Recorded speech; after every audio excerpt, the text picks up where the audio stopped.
पंडित रमाशंकर द्विवेदी कस्बे के सबसे पूजनीय डिमांडिंग पंडित हैं। बारादरी के बच्चों की शादी ब्याह से लेकर किसनवा की खोई बचिया को ढूंढने तक में पंडित रमाशंकर से पत्रा बिचरवाए बगैर कोई अगला कदम नहीं उठाता है। किस दशा में किस घड़ी से कार्य प्रारंभ करना है, सब में पंडित जी की आज्ञा चलती थी। उन्हीं पंडित रमाशंकर द्विवेदी का इकलौता पुत्र है त्रिभुवन द्विवेदी। कस्बे में इंटर तक की पढ़ाई करने के बाद त्रिभुवन ने जयपुर जाकर ज्योतिष की डिग्री लेने का फैसला किया। माता पिता के चरण स्पर्श करने के पश्चात यात्रा प्रारंभ करने से पहले शिवजी के मंदिर की सीढ़ियों पर मत्था टेकने गए। त्रिभुवन ने मत्था टेक कर सर उठाया तो सामने सीढ़ियों से उतरते हुए ललिता दिख गई।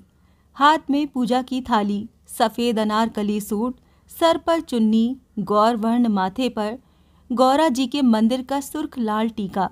विदाउट मेकअप भी ललिता बहुत सुंदर लग रही थी। त्रिभुवन जी को आज ललिता कुछ विशेष लगी।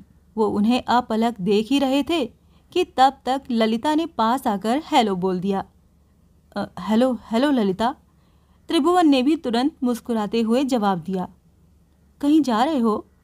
त्रिभुवन के कंधे पर टंगे बैग को देखकर ललिता ने पूछा। हाँ, जयपुर जा रहे हैं, वहीं ज्योतिष की पढ़ाई करेंगे, त्रिभुवन ने बताया। ओह अच्छा। ललिता को कुछ लगा। बचपन का साथी कच्चा पक्का जैसा भी हो, बिछड़े तो थोड़ा सा तो लगता ही है। प्रथम कक्षा से लेकर इंटर तक दोनों साथ ही पढ़े थे। ठीक ठाक दोस्ती थी उनकी। कितने साल का कोर्स है? ललिता ने पूछा। 3 साल का, त्रिभुवन बोला। अच्छा, आते जाते तो रहोगे बीच बीच में? ललिता ने पूछा। हाँ बिल्कुल। त्रिभुवन ने मोबाइल में टाइम देखा और ललिता से कहा। अच्छा ललिता, हम चलते हैं। ठीक है, हैप्पी जर्नी। कहकर ललिता ने मुस्कुराकर अपना दाहिना हाथ त्रिभुवन की ओर बढ़ा दिया। त्रिभुवन ने उसके हाथ की तरफ देखा, फिर उसके मुस्कुराते हुए चेहरे की तरफ, और अपना हाथ आगे बढ़ाकर हाथ मिला लिया। वहीं खड़े होकर एक बार फिर शिवजी को सर झुकाकर त्रिभुवन वहां से चल दिए। 8-10 कदम चलने के बाद जाने क्यों त्रिभुवन ने पलट कर देखा। ललिता उन्हें ही देख रही थी। दोनों ने एक बार फिर एक दूसरे की तरफ देखा और मुस्कुराकर हाथ हिला दिया। त्रिभुवन फिर आगे बढ़ गए। 4 कदम चलने के बाद त्रिभुवन ने फिर पलट कर देखा। ललिता जा चुकी थी। त्रिभुवन ने मुस्कुराकर अपनी दाहिनी हथेली को देखा। उसमें ललिता की हथेली की गुनगुनाहट अभी भी ताज़ा थी।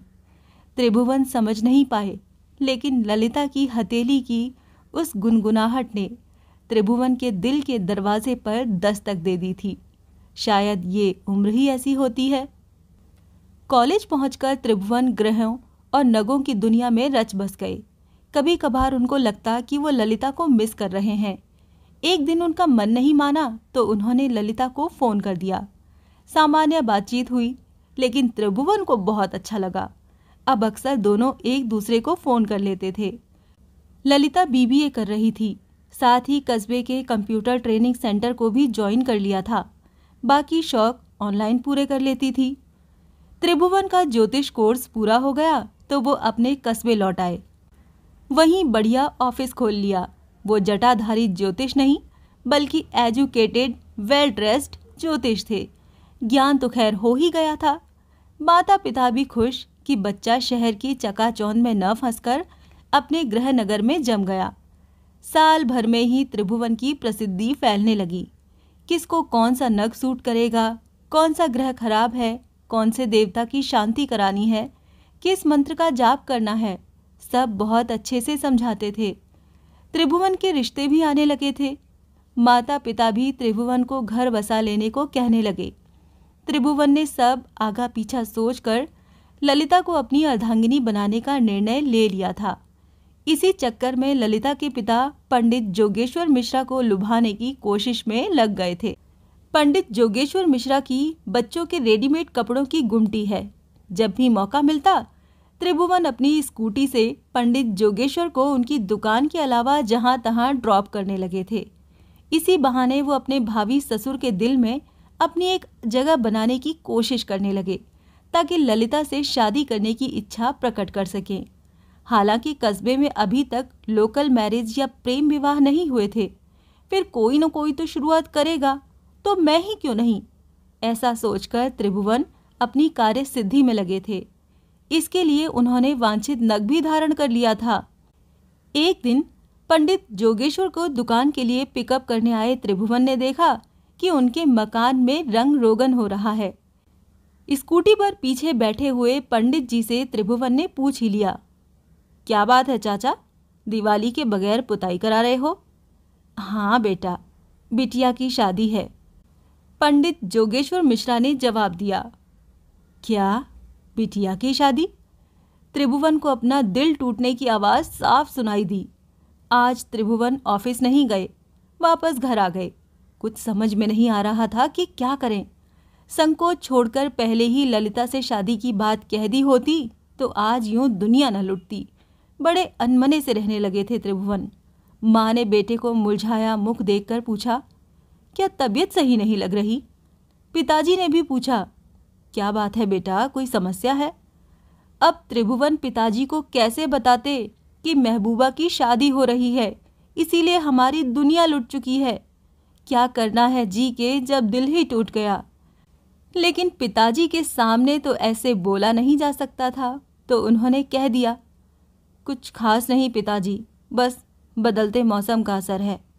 फिर एकाएक बोले, पिताजी क्या दूसरे मोहल्ले से कोई कुंडलियां मिलवाने आया था? हाँ आया था, पंडित रमाशंकर ने जवाब दिया। आया था? त्रिभुवन का टूटा हुआ दिल और भी टूटकर किरचों में बदल गया। रोते हुए कलेजे को थामकर फिर पूछा, किसके यहाँ से पिताजी? पंडित जोगेश्वर मिश्रा जी के यहाँ से 2 कुंडलियाँ आई थीं, पिताजी ने जवाब दिया। ललिता ने कभी जिक्र नहीं किया अपने ब्याह का, मगर वो खुद भी तो गधा है। समझ जाना चाहिए था कि कन्या विवाह योग्य हो गई है तो विवाह तो होगा ही ना।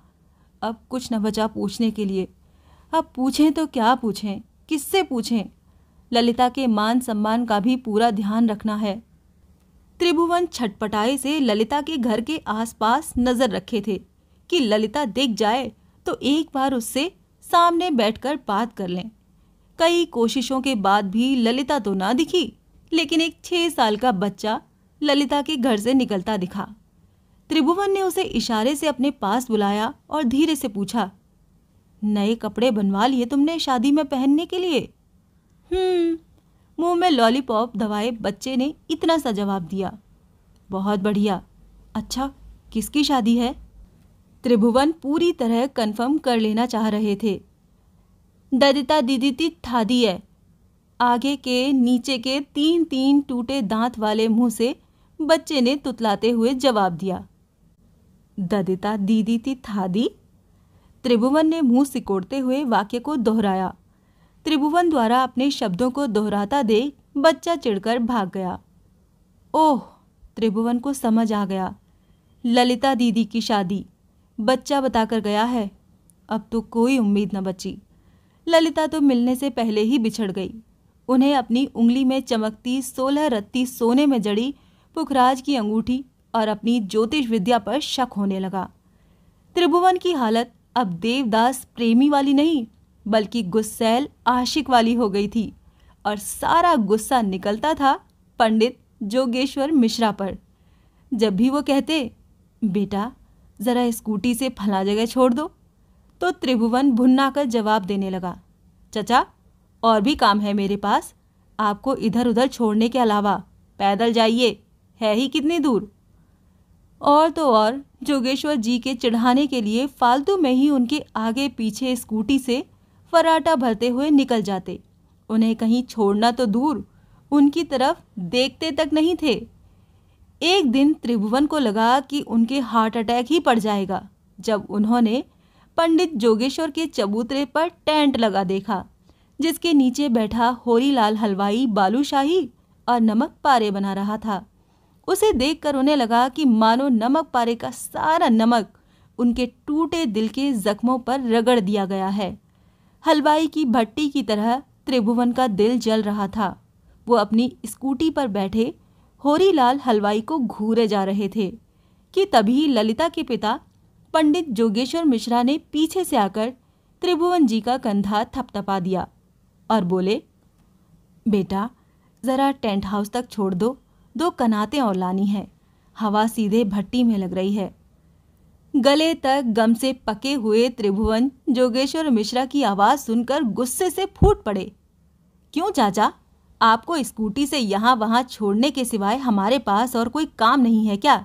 किसी और लायक नहीं लगते हम आपको? स्कूटी पर घुमाने के सिवाय हम में और कोई गुण नजर नहीं आया आपको? हमारी काबिलियत, हमारी इंसानियत, हमारी शराफत ना दिखी आपको? हमारी पढ़ाई लिखाई, हमारी ज्योतिष की डिग्री, इन सब का फायदा उठाने की न सोची आपने? लायक लड़का बगल में मौजूद है, मगर आपकी नजर न पड़ी उस पे। बस ये स्कूटी बड़ी जल्दी दिख जाती है आपको, झट से इसका फायदा उठाने की फिराक में रहते हो। कभी स्कूटी सवार का भी फायदा उठाने की सोच लेते। त्रिभुवन ने एक सांस में अपने दिल की सारी भड़ास निकाल दी और लंबी लंबी सांसें लेकर हाँफते हुए पंडित जोगेश्वर मिश्रा पर नजर टिका दी। क्या क्या मतलब? मैं समझा नहीं बेटा। ललिता के पिताजी हैरान हो गए। अत्यंत व्यवहार कुशल, सभ्य, संस्कारी, मितभाषी, शरीफ लड़के को अचानक ऐसा क्या हो गया जो आज इतना कुछ बोल गया? वह हकला कर बोले, तुम्हारा फायदा नहीं उठाया? ये क्या कह रहे हो बेटा? मैं भला तुम्हारा फायदा क्यों उठाने लगा? काहे नहीं उठा सकते हमारा फायदा, जब हम खुद अपना फायदा उठवाने के लिए महीनों से आपके आगे पीछे स्कूटी लिए घूम रहे हैं। त्रिभुवन ने तय कर लिया था कि आज सारा गुबार निकाल लेंगे। लड़के को जोश में आता देख सीधे साधे ललिता के पिताजी बोले, बेटा कनातें लाने के लिए कह दिया, इसीलिए गुस्सा हो रहे हो? हम गुस्सा नहीं हो रहे हैं चाचा, हम ये कह रहे हैं कि आप हमको कम काहे आके? हमारे पास रोजगार नहीं है क्या? है बिल्कुल है बेटा। क्या हम अनपढ़ गंवार हैं? नहीं, तुम तो ज्योतिषाचार्य हो। क्या हम काले कलूटे लंगड़े लूले हैं? नहीं, तुम तो भले चंगे बांके नौजवान हो बेटा। क्या हम पान गुटखा शराब सिगरेट में कोई ऐब रखते हैं? नहीं, तुम तो सौंफ भी बड़ी मुश्किल से खाते हो। क्या हम बढ़िया दामाद बनने लायक नहीं हैं? काहे नहीं हो? तुम जैसा दामाद पाकर तो कोई भी धन्य हो जाएगा। कोई भी धन्य हो जाएगा तो आप काहे नहीं धन्य हो लिए? क्या जरूरत थी ललिता की शादी किसी और से करने की, जब हम आपके पीछे पीछे स्कूटी लिए घूम रहे थे? क्या ललिता की शादी? पंडित जोगेश्वर की हकलाहट और भी बढ़ गई। ललिता की शादी तुमसे? हाँ, हमसे। आप इतने बुजुर्ग हो गए मगर इतनी सी बात न समझ पाए कि एक लड़का क्यों आपके पीछे डोल रहा है। त्रिभुवन अभी भी रौ में बहे हुए थे। ललिता की शादी किसी और से करके आप ठीक नहीं कर रहे हैं चाचा, हम बताए दे रहे हैं। हमसे ज़्यादा खुश उसे और कोई नहीं रख पाएगा। ललिता की शादी? अरे नहीं बेटा, ललिता की शादी नहीं है। पंडित जोगेश्वर मिश्रा ने हंसते हुए हाथ हिलाकर कहा, ललिता की शादी नहीं है तो फिर ये बालूशाही, नमक पारे, हलवाई, ये सब क्यों? त्रिभुवन ने माथे पर बल डालकर अकुलाई मुद्रा में पूछा। ये सब तो बबीता की शादी के लिए बन रहा है। पंडित जोगेश्वर मिश्रा हो करके हंसते हुए बोले। बबीता? ये कौन है? त्रिभुवन ने सवाल किया। हमारे बड़े भैया रामेश्वर मिश्रा, ललिता के ताऊ की बेटी है बबीता, उसी की शादी है। बड़े भैया गांव में रहते हैं, उन्हें अपने कस्बे के होरीलाल हलवाई की बनी हुई मिठाइयाँ बहुत पसंद हैं, तो उन्होंने कहा बायना व्यवहार में बंटने वाली मिठाई होरीलाल हलवाई से बनवा देना, वही काम हो रहा है। पंडित जोगेश्वर मिश्रा ने मामला स्पष्ट किया। बालूशाही और नमक पारे बनने की असली वजह जानकर त्रिभुवन शर्मिंदगी और शर्म से लाल हो गए। वो अगले बगले झांकने लगे। उनकी समझ में ना आया कि अब क्या करें। बड़ी विचित्र स्थिति हो गई। सामने खड़े ललिता के पिताजी से वो नजर नहीं मिला पा रहे थे, मगर उनका दिल सपना चौधरी बना नाच रहा था कि ललिता की शादी नहीं है। फिर उन्होंने चुपके से नजर उठाकर पंडित जी जोगेश्वर की तरफ देखा, जो उन्हें देखकर मंद मंद मुस्कुरा रहे थे। गुस्से में त्रिभुवन ने अपना हाल दिल बयान कर दिया था। जोगेश्वर जी को मुस्कुराता देख त्रिभुवन जी बुरी तरह झेंप गए और स्कूटी स्टार्ट करते हुए बोले, आइए पिताजी, कनातें लेने चलें। घर वापस आकर त्रिभुवन ने अपने पिताजी से पूछा, दूसरे मोहल्ले से किसकी कुंडली मिलने आई थी पिताजी? जोगेश्वर मिश्रा के बड़े भैया रामेश्वर मिश्रा की बेटी बबीता और कन्नौज के हरिराम पांडे के लड़के की कुंडलियां आई थीं। शादी तय हो गई, 34 गुण मिले हैं, पिताजी ने बताया। ओफो, उस दिन मैंने क्यों नहीं पूछ लिया कि किसकी कुंडली मिलने आई है। खामखा ललिता के पिताजी को 4 बातें सुना दी। अगर वो नाराज़ हो गए तो फिर तो बहुत गड़बड़ हो जाएगी। कहीं ललिता को पता चल गया कि हमने उनके पिताजी को खूब खरी खोटी सुनाई है तो वो तो हमारी शक्ल तक नहीं देखेगी। अब क्या करूं? ये क्या हो गया मुझको? नॉन स्टॉप बोलता चला गया बिना सच्चाई जाने। पसो पेश में पड़े त्रिभुवन अपनी उंगलियां चटकाने लगे कि तभी, क्या पंडित जी घर में हैं? ये आवाज़ तो ललिता के पिताजी की है। पक्का शिकायत लेकर आए होंगे। त्रिभुवन छुपने के लिए कोना तलाशने लगे। अरे मिश्रा जी, आइए आइए, पिताजी ने उनका स्वागत किया। विराजिए। अरे त्रिभुवन की माँ, मिश्रा जी के लिए कुछ चाय पानी ले आओ। पंडित रमाशंकर ने अपनी पत्नी को आवाज़ लगाई। फिर जोगेश्वर जी के मुखातिब हुए और कहा, और सुनाइए मिश्रा जी, सब कुशल मंगल है ना? जी, ईश्वर कृपा से सब कुशल मंगल है, पंडित जोगेश्वर मिश्रा जी ने हाथ जोड़ते हुए कहा। मैं एक ज़रूरी काम से आया था आपके पास। ज़रूरी काम? कोने में छिपे त्रिभुवन के कान खड़े हो गए। बेटा, मार खाने के लिए तैयार हो जाओ त्रिभुवन। यही संस्कार दिए हैं तेरे माँ बाप ने कि बड़ों से जबान लड़ा। हाँ हाँ, आज्ञा कीजिए, क्या काम है? पंडित रमाशंकर ने मीठे स्वर में कहा। त्रिभुवन दम साधे सब सुन रहे हैं। पंडित जी, मैं अपनी ललिता बिटिया का रिश्ता लेकर आया हूँ, आपके बेटे त्रिभुवन के साथ। पंडित जागेश्वर जी ने ताज़ी ताज़ी बनी बालूशाही का डिब्बा पंडित रमाशंकर की तरफ बढ़ाते हुए कहा। ललिता बिटिया? पंडित रमाशंकर ने दिमाग पर जरा सा जोर डाला।